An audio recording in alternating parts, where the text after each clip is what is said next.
Alright guys, on this episode of Initial DIY Mods, we're going to go ahead and install some Bilstein shocks in the rear end of the Genesis Coupe.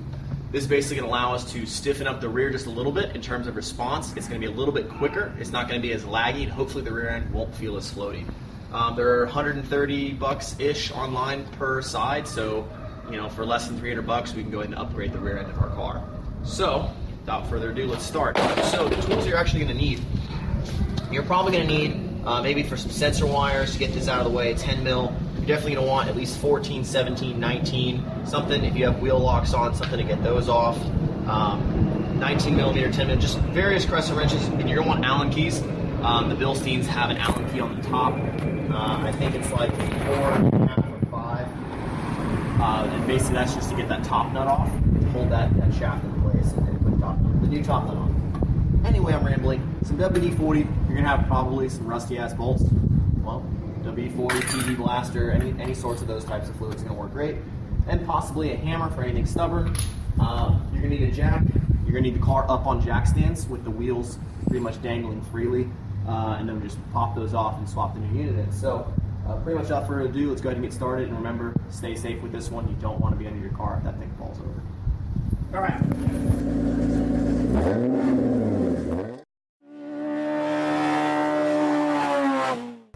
The compression effort here,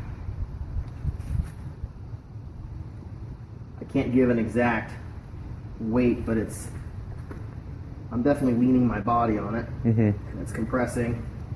So you're putting all your weight on it? Yeah, and you can see the rate that's coming up. Right. And then going here, significantly less weight. Oh yeah. I know it's hard to show because I'm pushing. I wish I had like a scale that I could just show. But I mean, this one's like, I can push it one-handed. Yeah. So it's definitely way easier. So these are going to be a bit stiffer, but they should respond a bit better. Because if this is, let's say, full compression, that's how long it takes to come up.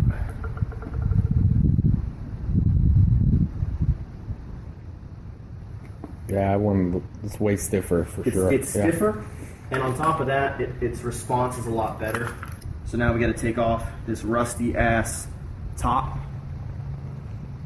and we're gonna hopefully not have to cut it in half to get it off, and then pull the mount off and switch everything over.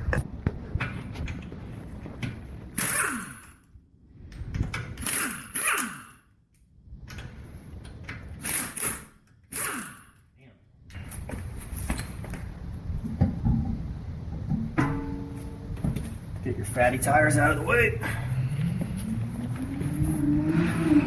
Ooh, somebody's got to turbo something. Sounded nice. Now that that's off, we need to actually get the strut out of the car. So, my recommendation, try and keep the hub assembly alone for the most part. We're actually going to disconnect basically 4 bolts, 5 actually. You can disconnect the sway bar linkage. Basically, it doesn't really matter if you want to connect the upper side of that tie rod or the lower part of the tie rod, as long as it's disconnected so that the control arm, not the control arm, the fucking thing can dangle freely, the spring perch and the strut assembly. And then there's going to be 2 14s up here. There's going to be a 19 on the bottom of the strut, and then you're going to want the 19 that's holding onto the hub assembly.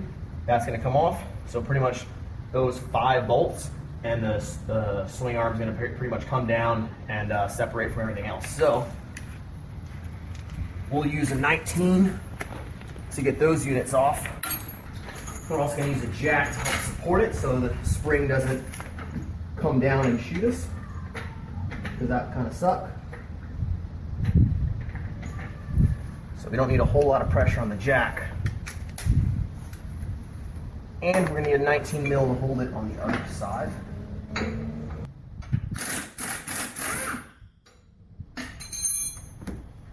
That was one down.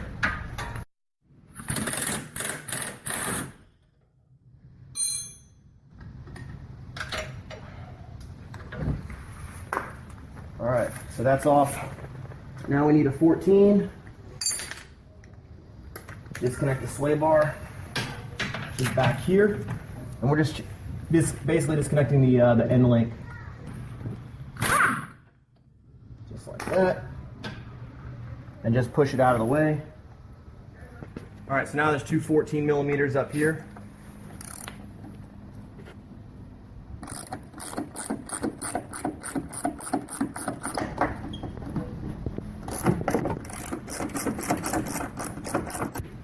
All right, we're gonna lower the jack down just a little bit, but still keep it so it's supporting.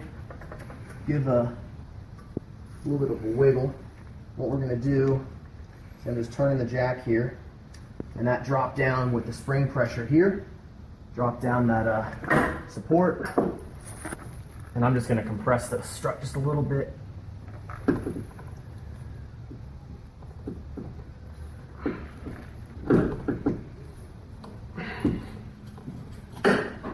There you go. Now the strut's out. All right, so we got this out here, just putting it on the ground. This factory one, we got a wrench here. Now, if it's rusted in here, the other side was really rusted. We actually just had to soak that in WD-40, but... Ow, motherfucker. You okay, buddy? Yeah, it slipped right on my god finger. Shit. Well, it's loose. Good. I went to hold it like this. Yeah, guys, they're rusted, and some of them are really tough to take off. So yeah, be careful. This one's at least easy.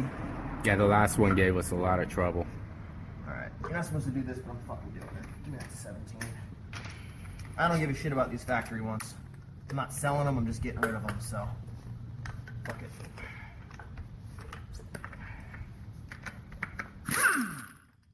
Done. Nice. Take that off. Take this off too.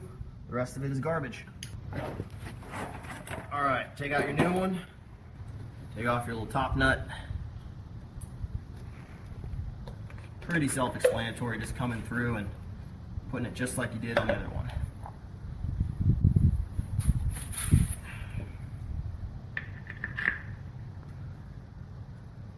Make sure you know the alignment. So for us, this top hat's gonna line up same axis as your bottom mount. Like I said, you're gonna need a 5mm Allen key. Put that top nut on, which I believe is a 17 mil. Yeah. Hold it in place with the Allen key and then tighten. So we're gonna go ahead and put, I don't want the Nuremberg track facing out. I'm gonna put the logo facing out. And we're pretty much coming in here. It's basically the reverse. There's that pocket that it's gonna slide in. So you want to get inside that pocket there, line it up with that rear hole, and then we're going to jack it up to realign in here. We're going to just slide it in, push it up. We're going to put the bolts in.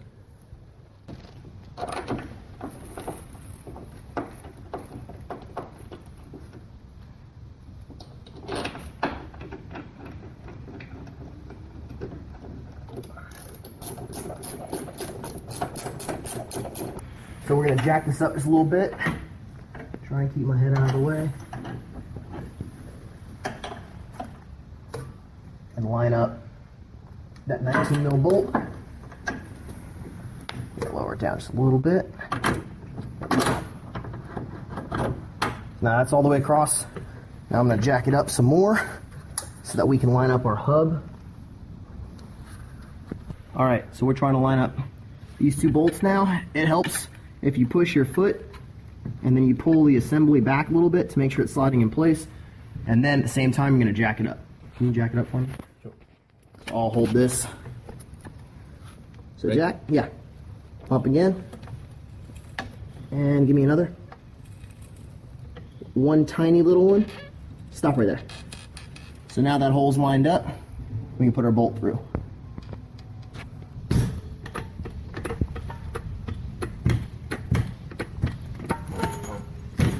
Yeah.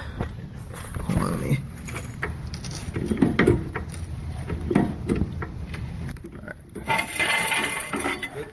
Yeah. Go ahead, lower down. To the left? Yeah, left. Just, here, let me get it. Nice and easy, right? Well, that was not nice and easy. It's already down now. Okay. So right here, the sheet metal is actually double thickness.